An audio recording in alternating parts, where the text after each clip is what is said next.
Understanding political theory यानी राजनीतिक सिद्धांत की समझ बीए ऑनर्स पॉलिटिकल साइंस के सेमेस्टर फर्स्ट में डिसिप्लिन स्पेसिफिक कोर्स है ये। इसमें टोटल 5 यूनिट्स हैं। इन पांचों यूनिट्स को हम धीरे धीरे पढ़ने वाले हैं। सबसे पहले देखते हैं यूनिट पहला। फर्स्ट यूनिट में है राजनीति क्या है, राजनीति का सिद्धांतीकरण। इस यूनिट में हम राजनीति के बारे में पढ़ने वाले हैं कि राजनीति क्या होता है, इसका सिद्धांतीकरण क्या होता है।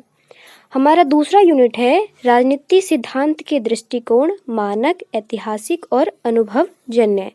इसमें हम राजनीतिक सिद्धांत को समझने के लिए अलग अलग दृष्टिकोण को पढ़ने वाले हैं। हमारा तीसरा यूनिट है राजनीतिक सिद्धांत की परंपरा, उदारवाद, मार्क्सवाद, अराजकतावाद और रूढ़िवाद। इसमें हम राजनीतिक सिद्धांत की परंपराएं जो हैं उदारवाद, मार्क्सवाद, अराजकतावाद और रूढ़िवाद, उनको डिटेल में पढ़ेंगे। हमारा चौथा यूनिट है राजनीतिक सिद्धांत में महत्वपूर्ण दृष्टिकोण, नारीवादी और उत्तर आधुनिक।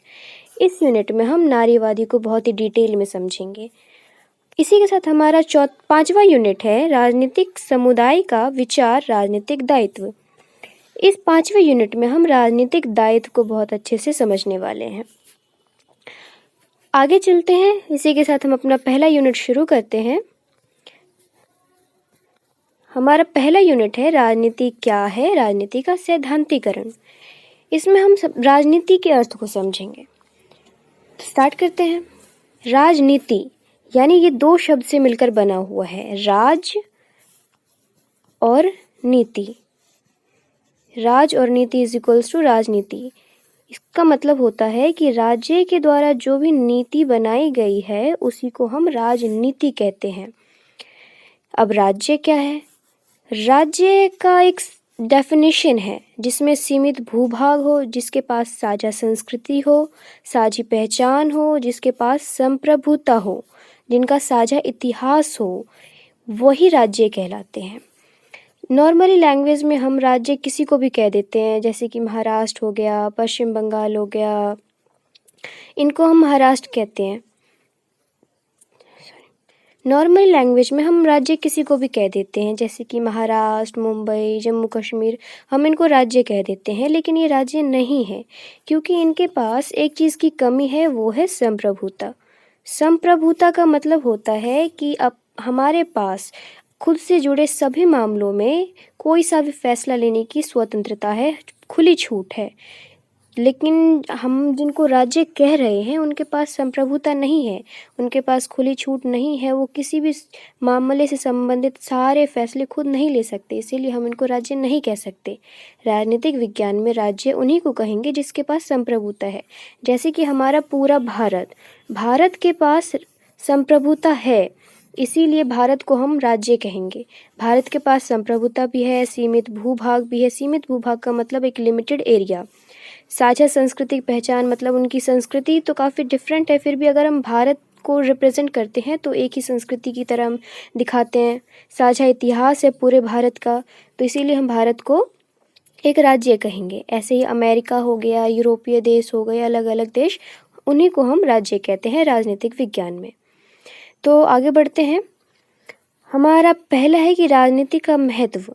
हमें पहले इस चैप्टर में राजनीति क्या है इसको समझने के लिए क्यों कहा गया है, क्योंकि नॉर्मली जब हम किसी से भी बातचीत करते हैं तो उनमें राजनीति का अर्थ अगर पूछेंगे तो वो यही बोलेंगे कि राजनीति मतलब बुरी चीज़ होती है, जहाँ पे कूटनीति होती है, जहाँ पे लोग एक दूसरे के खिलाफ मतलब प्लान्स बनाते हैं, वही राजनीति है।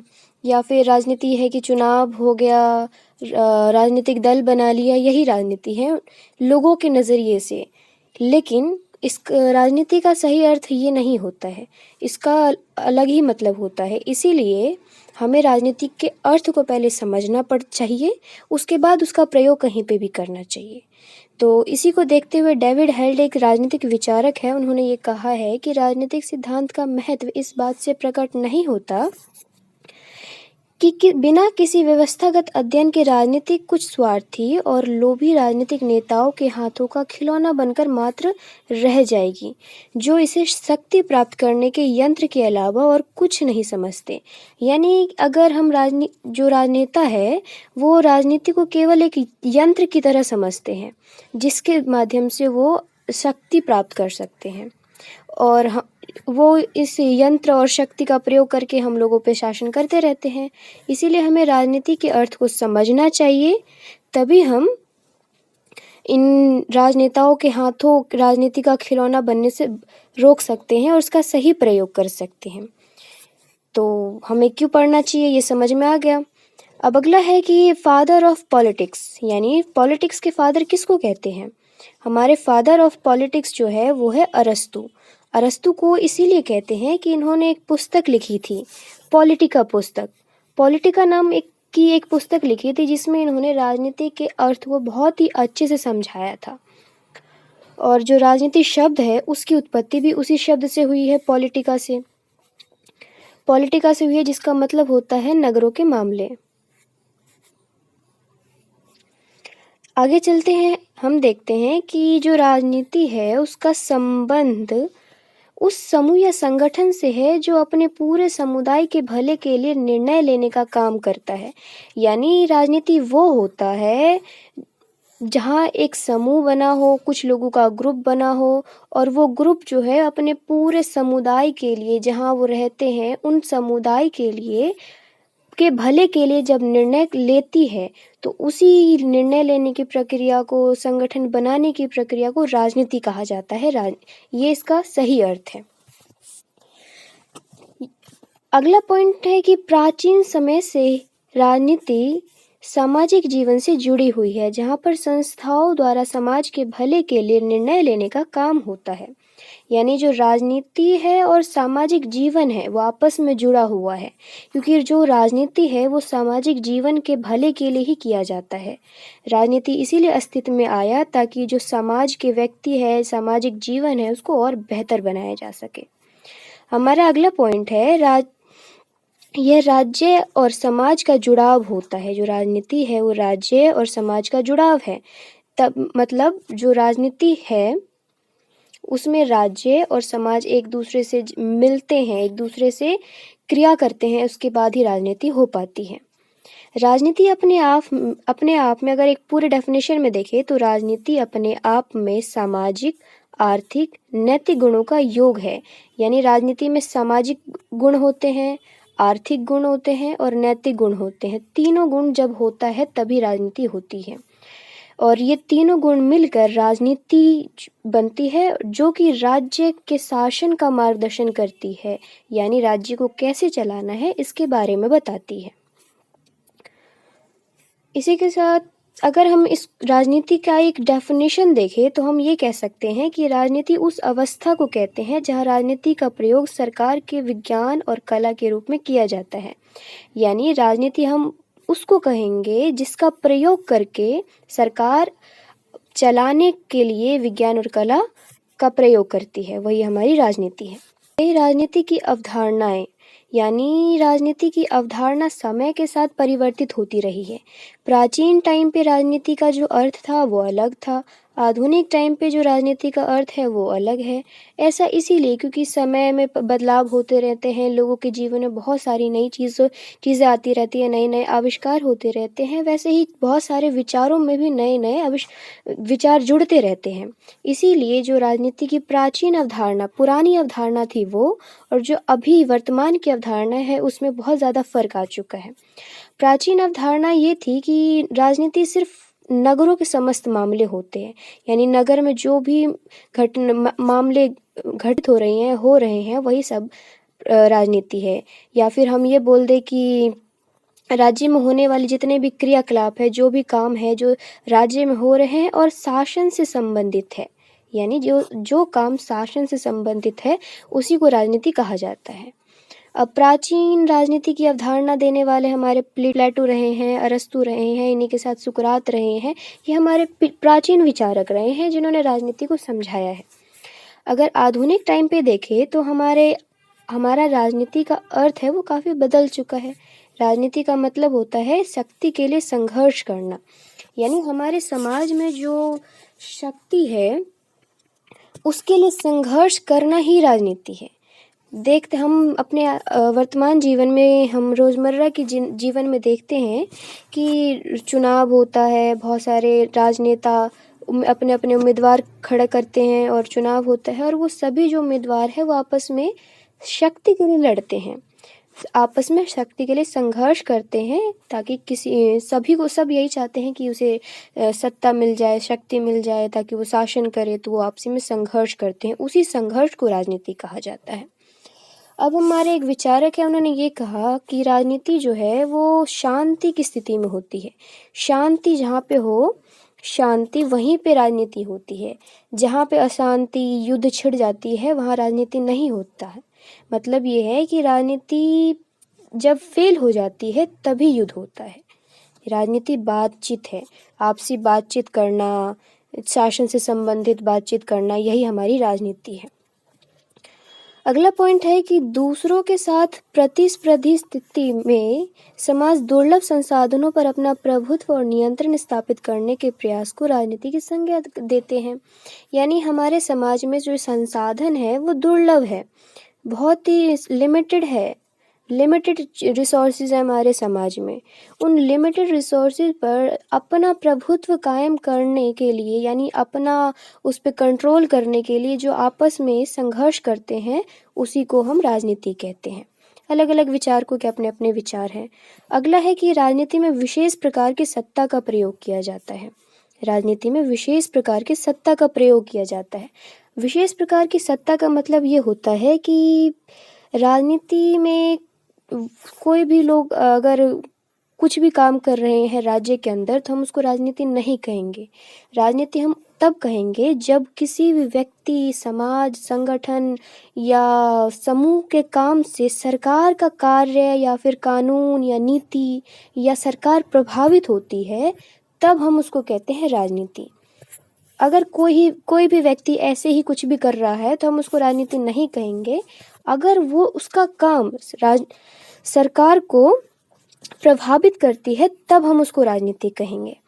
यानी सरकार को प्रभावित करनी चाहिए, तो उसी जो सरकार को प्रभावित करने की क्षमता को कहते हैं विशेष प्रकार की सत्ता। तो राजनीति में विशेष प्रकार की सत्ता का प्रयोग किया जाता है। आगे हम देखते हैं कि राजनीति पर विचारक, जैसे कि मैंने पहले ही बताया था कि अगला है राजनीति पर विचारक। जैसे कि मैंने पहले ही बताया था कि राजनीति की कोई एक सीमित परिभाषा नहीं है, यानी कोई एक डेफिनेशन नहीं है। अलग अलग समय पे इसमें परिवर्तन आता रहा है, अलग अलग विचारकों ने अपने अपने विचार दिए हैं, लेकिन हम ज़्यादा उसको मानते हैं जो जिस विचारधारा को ज़्यादातर विचारक या ज़्यादातर राइटर जो है वो एक्सेप्ट कर लेते हैं, उसी डेफिनेशन को हम मान लेते हैं। तो हमें एक पॉलिटिकल साइंस स्टूडेंट होने के नाते अलग अलग विचारक के जो विचार है उसको भी पढ़ना होता है, ताकि हम समझ सके कि अलग अलग विचारकों ने क्या सोचा इस राजनीति के बारे में। तो इस सब में कुछ विचारक हैं, जैसे कि Harold J Lasswell, David Easton, Bernard Crick, Plato, Hannah Arendt. इन्होंने अपने अपने विचार दिए हैं। इस बारे से हम सभी के विचार देखते हैं। जैसे कि हेरोल्ड जे लासवेल, इन्होंने ये कहा कि राजनीति को इस विचार के रूप में परिभाषित किया जा सकता है कि किसे, क्या, कब और कैसे मिलता है। यानी कि समाज में जो व्यक्ति है, जो संगठन है, उनके बीच में कोई भी संसाधन को कैसे बांटा जाए, यानी किसे कितना मिलता है, कब मिलता है और कैसे मिलता है, इसी चीज़ को हम राजनीति कहते हैं। उनका विचार लोगों को, यहाँ एक गलती है, ये विचार होगा। उनका विचार लोगों को उनके अधिकार प्रदान करने में नागरिकों के अधिकार और राज्य की संस्थागत प्रक्रिया की वकालत करता है। हमारे अगले राइटर हैं डेविड ईस्टन। इन्होंने ये कहा कि राजनीति को समाज के लिए मूल्यों के आधिकारिक आवंटन के रूप में वर्णित किया जाता है। यानी राजनीति ये है कि समाज में मूल्यों का बंटवारा कैसे होता है, मूल्य कैसे समाज में वितरित हैं। मूल्य का मतलब वही होता है कि क्या विचारधारा है उनकी, किसी भी चीज़ के बारे में, नैतिकता क्या है, यही होते हैं उनके मूल्य। लेकिन अलग-अलग समाज के अपने अलग-अलग मूल्य होते हैं। कुछ किसी समाज में जैसे कि चोरी करना, तो वैसे सभी समाज में बुरा माना जाता है, लेकिन कुछ काम ऐसे होते हैं जो एक समाज में तो सही माना जाता है, जबकि दूसरे समाज में उसको गलत माना जाता है। तो यानी इनका मूल्य अलग है, इनका मूल्य अलग है। तो अलग-अलग समाज में अलग-अलग मूल्यों का आवंटन होता है। तो यही होता है राजनीति। ये डेविड ईस्टन कहते हैं। अगले विचारक हैं हमारे बर्नार्ड क्रीक। बर्नार्ड क्रीक ने क्या कहा, राजनीति को शासन के एक विशिष्ट रूप में परिभाषित किया उन्होंने, जहां लोग संस्थागत तंत्र के माध्यम से अपने भलाई के लिए, सार्वजनिक नीति को स्पष्ट करने के लिए, मतभेदों को समझने के लिए और हल करने के लिए एक साथ आते हैं। यानी बर्नार्ड क्रीक जो है उनके अनुसार राजनीति ये है, बर्नार्ड क्रीक के अनुसार राजनीति का अर्थ होता है कि इन्होंने अपनी एक डेफिनेशन दिया है। उसमें इन्होंने कहा कि राजनीति को शासन के विशिष्ट रूप में परिभाषित किया जा सकता है, जहां संस्थागत तंत्र के माध्यम से भलाई के लिए, सार्वजनिक नीति को स्पष्ट करने के लिए, मतभेदों को समझने के लिए और हल करने के लिए एक साथ आते हैं। यानी राजनीति, इनके अनुसार राजनीति ये है कि जो संस्थागत तंत्र है, लोगों का जो एक समूह है, संस्था है, वो लोगों की भलाई करने के लिए जो सार्वजनिक नीति बनाती है, उसी को हम राजनीति कहते हैं। अगले विचारक है हमारे प्लेटो। इन्होंने क्या कहा कि समस्याओं का समाधान निकालना ही हमारा राजनीति है। हमारे समाज में जो भी समस्याएं हैं, उन समस्याओं का समाधान निकालना ही राजनीति है। राजनीति समाज के अंदर समाज के बारे में निर्णय निर्माण का क्षेत्र है। यानी समाज के अंदर ये हमारा समाज, इसके भीतर जो निर्णय लेने की हमारी क्षमता है या कार्य है, वही हमारा राजनीति है। ये बात कही है प्लेटो ने। हमारे अगले विचारक है हन्ना एरेंट। हन्ना एरेंट ने कहा कि राजनीतिक समुदाय के बीच या लोगों के बीच मतभेदों को बातचीत या शांतिपूर्ण तरीके से सुलझाने के लिए इस्तेमाल की जाती है। उन्होंने ये कहा कि राजनीति का प्रयोग कैसे किया जाता है। राजनीति का प्रयोग जो समाज है उसके बीच में जो लोगों के बीच मतभेद होते हैं, उन मतभेदों को शांतिपूर्ण और बातचीत करके जब सुलझाया जाए, तो वही राजनीति है। जहाँ पे शांतिपूर्ण तरीके से या बातचीत करके चीज़ें नहीं सुलझ पा रही है, इसका मतलब वहाँ राजनीति समाप्त हो चुकी है। राजनीति में कोई भी हिंसा नहीं होता है।